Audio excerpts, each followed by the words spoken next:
Proverbs 3 verse 6.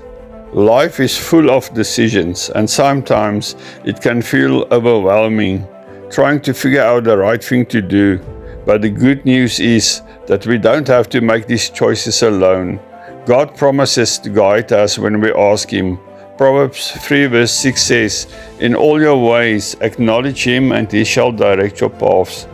This means that when we bring our decisions to God, when we pray and ask for His help, He will show us the right way to go.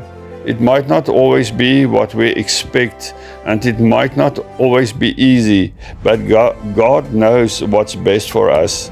He sees the bigger picture, and He wants what's good for us. If you are facing a tough choice today, whether it's about your future, your relationships, or anything else, I want to encourage you to take it to God. Spend time in prayer. Ask for His wisdom and trust that He will lead you. You don't have to have it all figured out. God is faithful, and He will guide your steps if you lean on it. Remember, you are not alone in this. God is with you, and He wants to help you. Trust Him and let Him lead you on the right path. Amen. Subscribe, comment, like and share.